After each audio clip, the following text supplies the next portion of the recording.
UP के महोबा में एक अजीब सा वाकया सामने आया। वहां पर एक शादी थी और दूल्हा दुल्हन मंडप पे जयमाला के लिए तैयार खड़े थे। इतने में ही दुल्हन ने दूल्हे को एक अजीब सी हरकत करते देखा और तब उसे कुछ गड़बड़ लगी और तभी उसने दूल्हे से एक सवाल पूछा और कहा कि अगर तुम इसका जवाब दोगे तो मैं शादी करूंगी, नहीं तो नहीं। वो सवाल क्या था पता है? दुल्हन ने दूल्हे से 2 का पहाड़ा सुनाने को कहा था, लेकिन दूल्हा 2 का पहाड़ा भी नहीं सुना पाया। शादी टूट गई। लड़की ने ऑन द स्पॉट फेरे लेने से मना कर दिया। आपको क्या लगता है कि लड़की ने सही किया या गलत? चैट सेक्शन में जरूर लिखिएगा। जनरली क्रेडिट कार्ड को यूज करने से हम लोग डरते हैं, लेकिन एक आयरिश बंदा सिर्फ क्रेडिट कार्ड को यूज करते हुए मिलियनेयर बन गया। कैसे? मैं आपको बताता हूं। अगर आप क्रेडिट कार्ड यूज करते हो तो आपको यह पता होगा कि आप जितना यूज करोगे कंपनी आपको उतना ही ज्यादा रिवॉर्ड देती है। अब इस आयरिश बंदे ने उसी चीज का फायदा उठाया। यह बंदा क्या करता था, क्रेडिट कार्ड से सबसे पहले $500 का गिफ्ट कार्ड खरीदता, फिर उसके बाद उसी गिफ्ट कार्ड को वो एनकैश करता, फिर उसी कैश से क्रेडिट कार्ड का बिल वापस भर देता। उसने कभी क्रेडिट कार्ड से परचेजिंग की ही नहीं। फायदा यह था कि कंपनी उसे हर $500 के गिफ्ट कार्ड पे $25 का रिवॉर्ड देती थी। कभी खर्चा किया नहीं, ऊपर से $25 का रिवॉर्ड अलग से।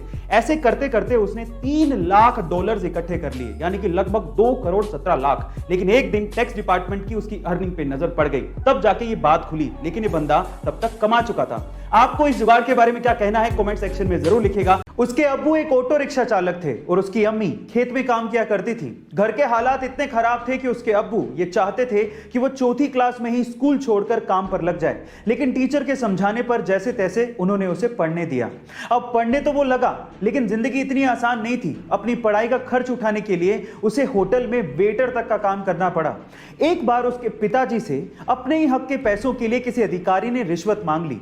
अपने पिता को हक के पैसों के लिए रिश्वत देते हुए देख के उस बंदे ने सोच लिया कि वो एक अधिकारी बनेगा। फिर क्या था, 21 साल की छोटी सी उम्र में उसने यूपीएससी जैसे बड़े एग्जाम को पहले ही अटेम्प्ट में क्रैक कर लिया और पूरे इंडिया में 361वीं रैंक बनाई और आज वो एक आईएएस ऑफिसर है। उसका नाम है अंसार शेख। गाइस, आपको अंसार शेख की मोटिवेशन स्टोरी कैसी लगी चैट सेक्शन में जरूर लिखिएगा। क्या हम इंडियंस शेयर मार्केट में इन्वेस्ट करने से डरते हैं? मैं ऐसा क्यों कह रहा हूं, जरा ध्यान से सुनिएगा।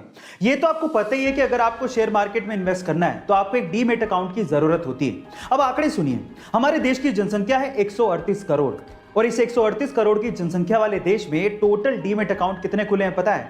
वो मात्र हैं 4 करोड़ और उनमें से भी बहुत सारे डीमैट अकाउंट इनएक्टिव हैं। यानी कि हम भारतीय शेयर मार्केट में रिस्क उठाने से डरते हैं, लेकिन रिस्क है तो इश्क है।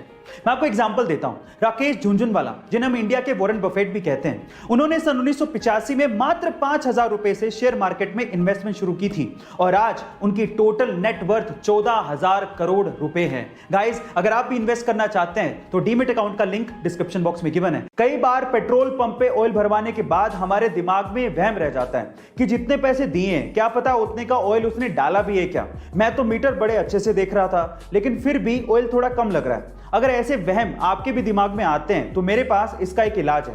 जब भी आप पेट्रोल पंप से ऑयल भरवाएं तो कभी भी 100 रुपए, 500 रुपए, 1000 रुपए, 1 litre, 5 litre, 10 litre, full tank, ऐसे नंबर्स जो कि प्रेडिक्टेबल नंबर्स हैं उनमें ऑयल ना भरवाएं, क्योंकि ऐसे प्रेडिक्टेबल नंबर से मशीन फिक्स हो सकती है और आपको कम ऑयल डिलीवर हो सकता है। इसकी बजाय आप लोग 100 की जगह 110 का भरवा लीजिए, 500 की जगह 550 का भरवा लीजिए, 1 लीटर की जगह 1.25 लीटर, 10 लीटर की जगह 12 या 13 लीटर। देखिए, जनरली ये लोग जेन्युइन होते हैं, लेकिन फिर भी अगर कोई ऐसा करने की कोशिश करे तो आप बच सकते हैं। गाइस, ऐसे अमेजिंग वीडियोस के लिए शेयर, सब्सक्राइब एंड लाइक। मिलता है अगली वीडियो में।